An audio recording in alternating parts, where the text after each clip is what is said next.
hát ơi, đợi nó hát thì mở nhạc tùm để nó hát luôn. Hát nữa. Hát nữa. Wow, yeah. Thì trong chỗ để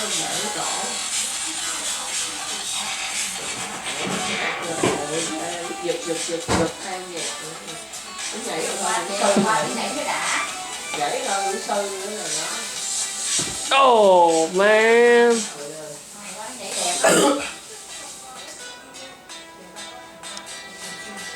Yeah.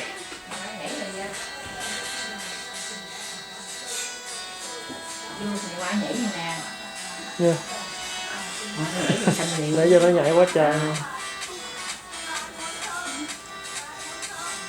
Mở nhạc lớn lên.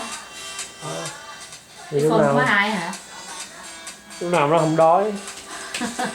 Cái nhảy cái này mà nó no không sợ.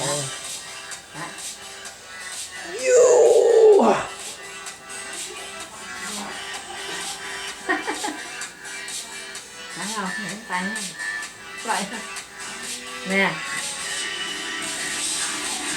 Dữ. Thấy không? Dữ dằn không? Dữ dằn kìa. Y như vậy. Đó. Năm mươi mấy quay hả? Nè. Đó, thấy chưa? Đó, thấy chưa? Thấy không? Nó 2-3 tuổi mình nhảy nè.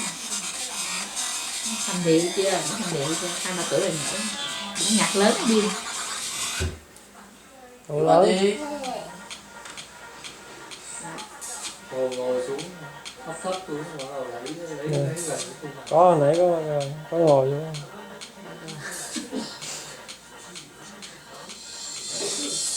Nè. Thôi.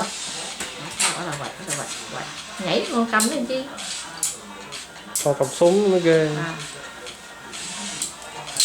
Trời ơi.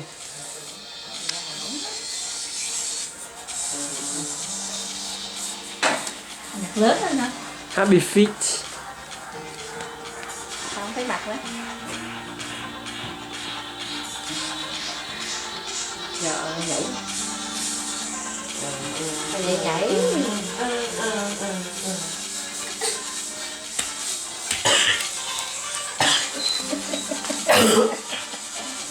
Anh Bin.